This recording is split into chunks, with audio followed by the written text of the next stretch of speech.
Hello students. In the continuation of previous part of carbohydrate, in the previous lecture we have studied that what is meant by carbohydrates. Okay, and beyond that we have studied the classification of carbohydrates. Okay, classification also we have studied in the previous lecture, and under the classification we have studied monosaccharides. Okay, monosaccharides. Monosaccharides are having the examples like triose, tetrose,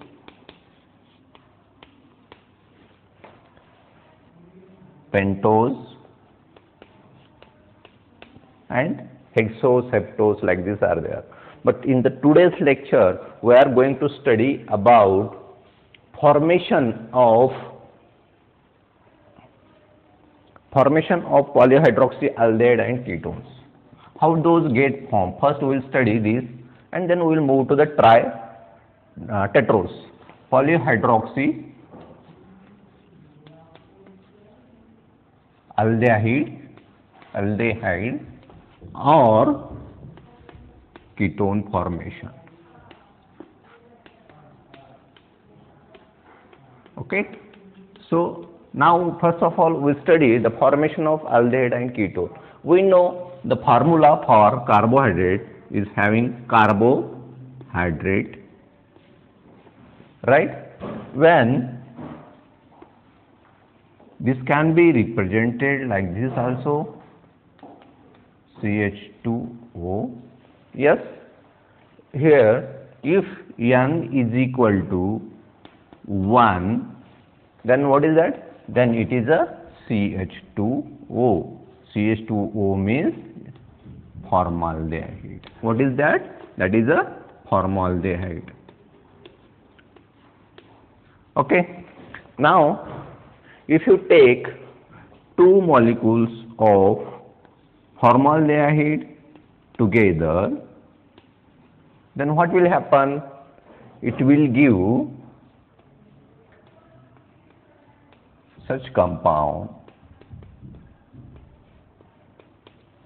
Okay.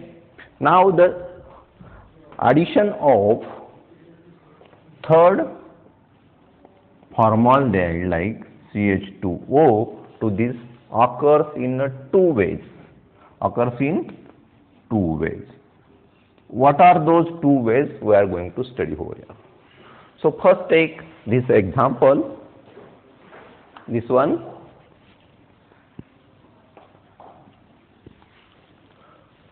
First you take this, I will write over here CHO and CH2OH. Okay. Then what are the two ways are there? We are going to study over here. Plus CH2O, and here is another CH2O. Okay. If this CH2O adds to this side, then what will happen? It will give CH2OH over here, CO, and then CH2OH. If this CH2OH attacks to this carbon, then what will happen? It will give CHO, CHOH and CH2OH.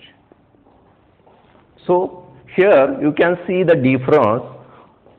What is the difference over here? Here is an aldehyde group.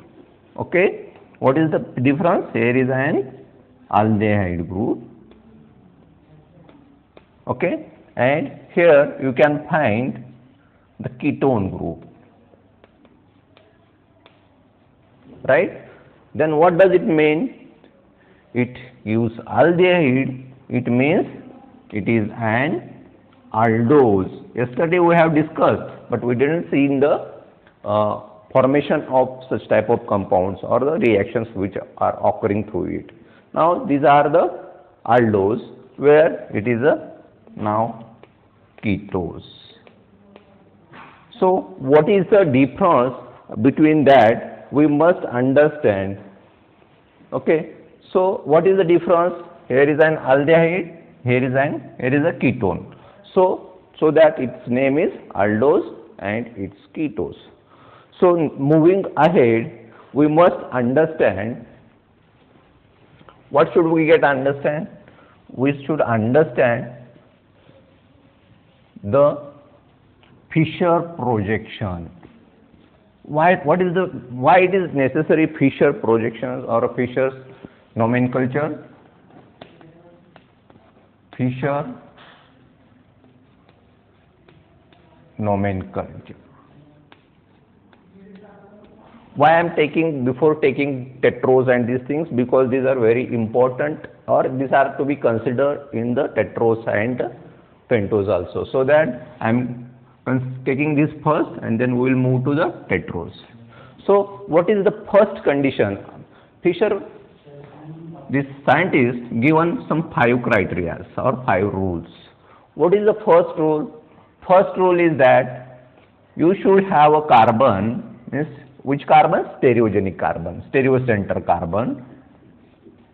Carbon on the paper, and at the two edges, one is vertical goes back and horizontal to the front. What does it mean? It means that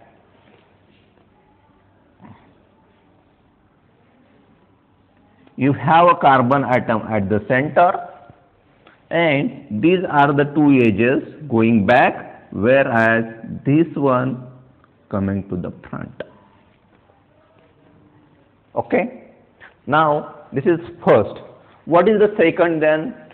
In the second, you rotate this carbon in such a way that how you have to rotate? You have to rotate that carbon in such a way that this vertical should go back and this horizontal should come to the front, and this can be written like this. That is the second one. Okay, one moment, I will write it properly. These. Okay. And horizontal should be coming to the front.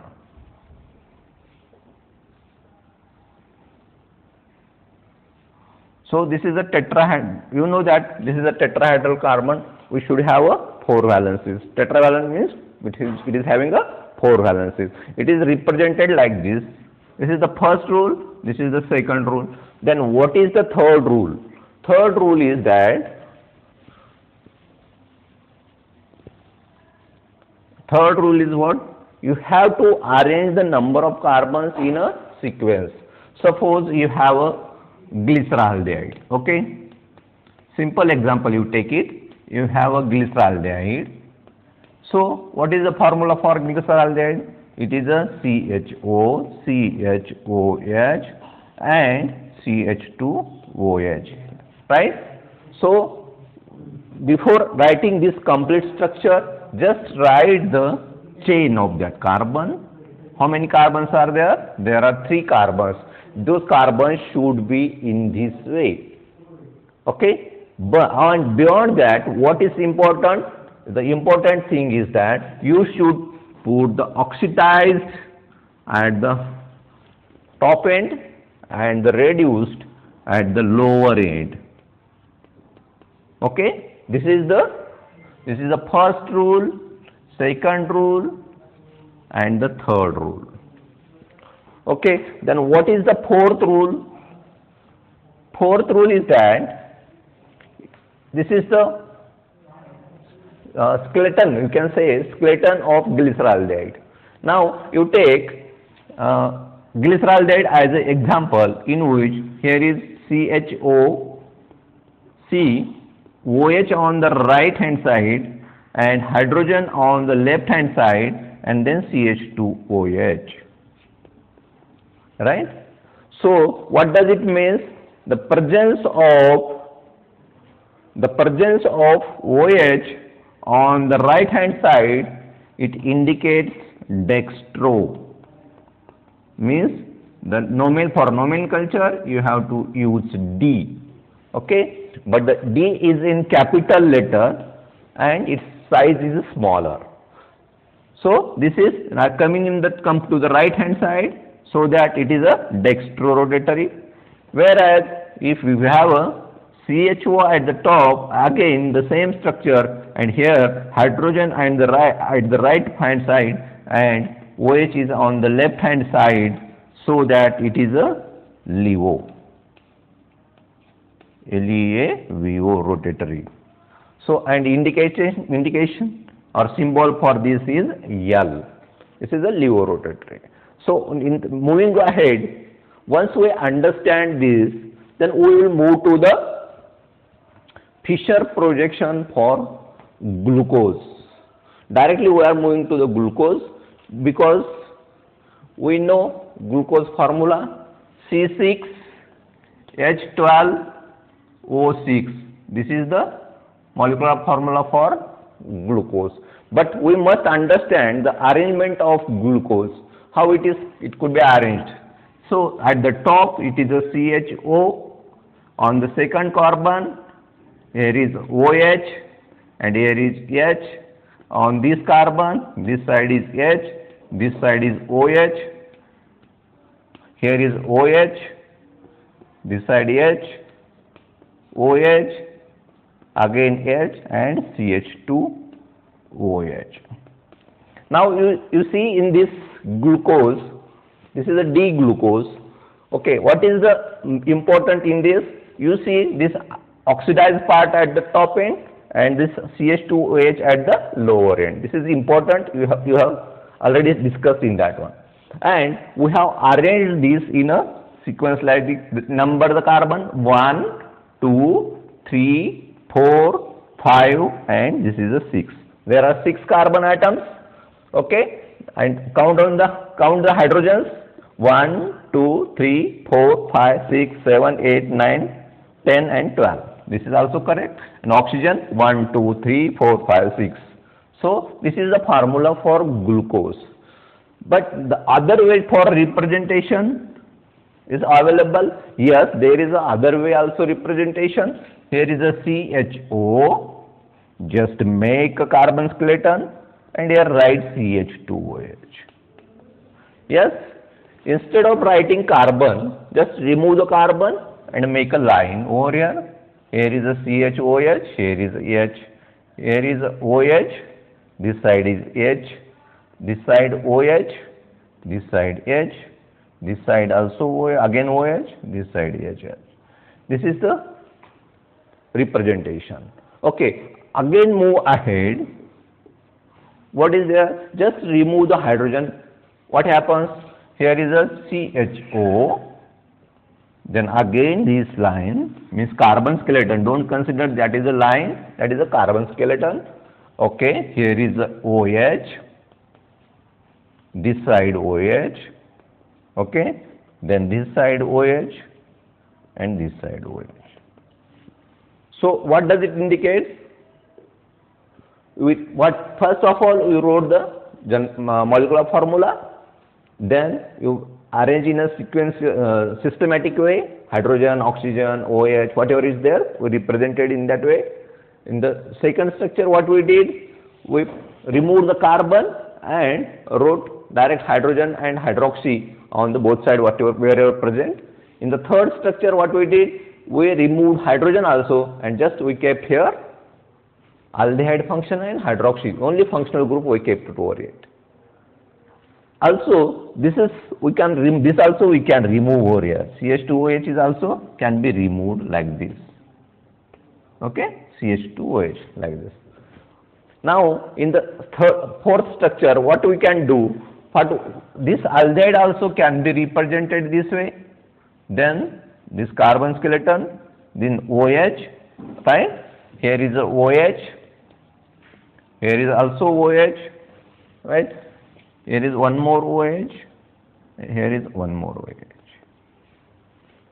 So what we did here again, the aldehyde group is having this hydrogen, that hydrogen also we replaced, and here was having CH2, that we represent here CH2OH like this.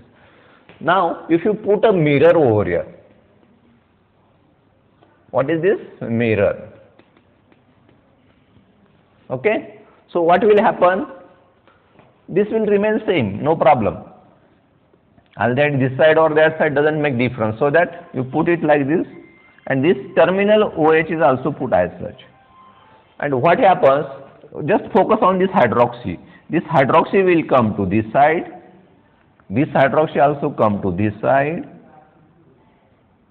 but this hydroxy will go back, okay, and this also comes to this side. And these are the mirror images of each other. This is a, we know that this is a D-glucose. If you know the structure of D-glucose, this is a D-glucose. Then whatever you will get, that is a L-glucose. What we got here? We got here L-glucose. So you understand the difference? First you get understand, this is a Fischer's nomenclature, Fischer projections we are using here. First you write the general formula, molecular formula of that compound. After molecular formula, you write the glucose structure. First of all, what you do? You remove the carbons which we have presented over here. You remove the carbons. Yes. Then in the third structure, what you do? You remove the hydrogens only. This hydrogen, this hydrogen, this hydrogen, and even if possible CH2OH also. Or if you keep it for next time also, no problem. Remove that one. You will get here aldehyde, hydroxy, hydroxy, hydroxy, hydroxy, everywhere hydroxy and aldehyde only functional groups are remain over here. Then you remove this hydrogen even, then you will get a carbonyl functional group as such, only removal of this hydrogen, and the entire thing is same. And if you take the mirror image of this one, these are the enantiomers. Now we will go about in the details about the preparation of how we can prepare from aldehyde, means formaldehyde CH2O to hexose or heptose like this in a different way. Okay, now you consider or you take D-glyceraldehyde first. What you take? D-glyceraldehyde.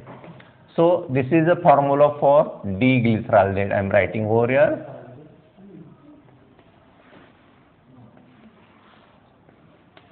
Okay, if you write this structure in Fischer's projection, you will write this like way.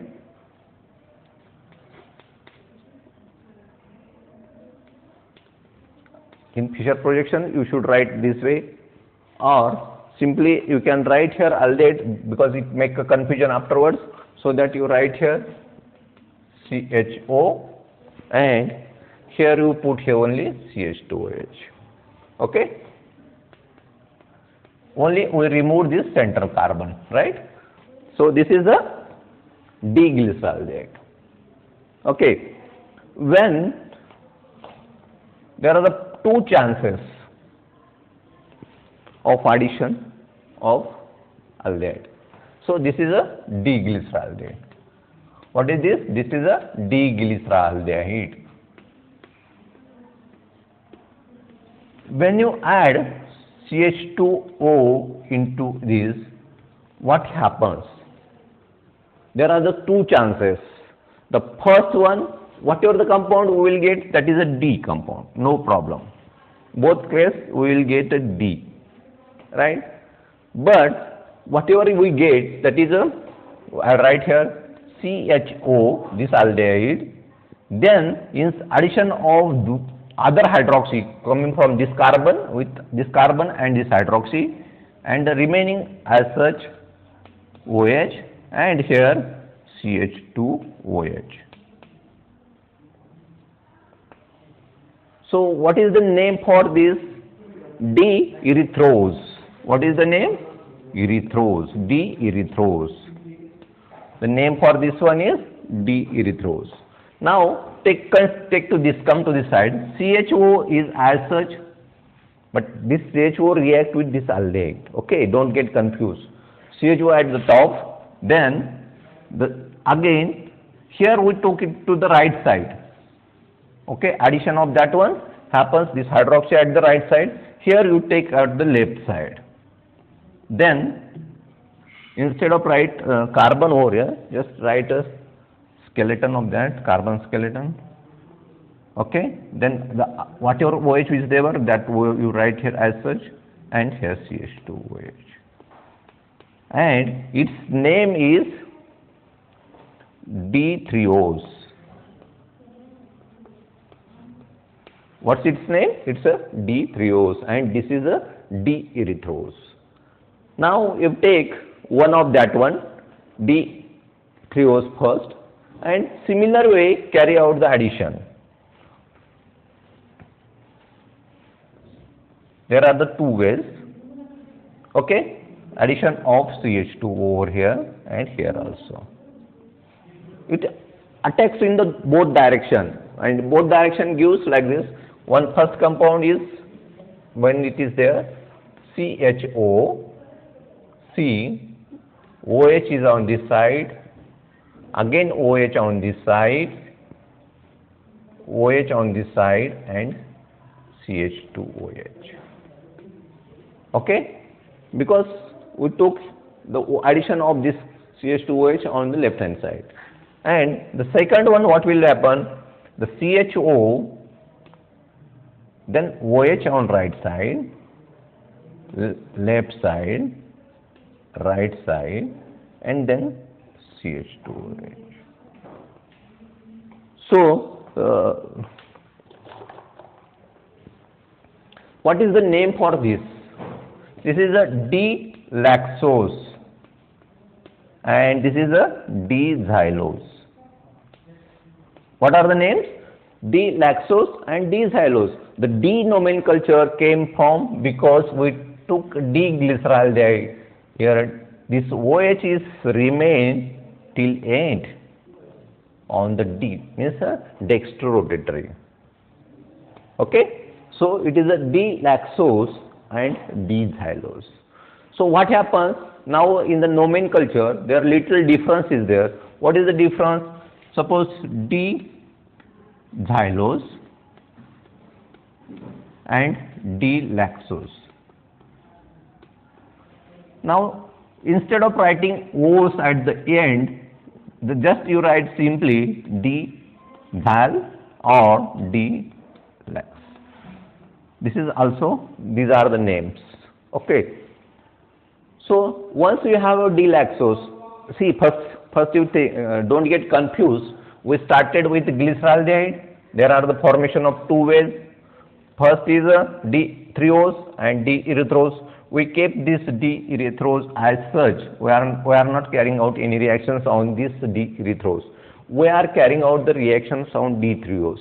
In D-threose, when it reacts with this, it gives the two products again. Now we are not taking these D-xylose in the consideration, only we are focusing on the D-laxose. So when this D-laxose reacts again, CH2O means higher, how to get the higher homologous. What is the principle behind it? The principle behind is to get the higher homolog of the carbohydrate. So just addition, there are the two ways again. First way is what? This CHO you write, then the OH coming from this one, already existing OH, these three will be there, then the OH on this side and CH2OH. This is the first compound we will get, and the second compound will be CHO, this OH on the right hand side, this is on left side, this is again left side, this is right side, and CH2OH. Now you count 1, 2, 3, 4, 5.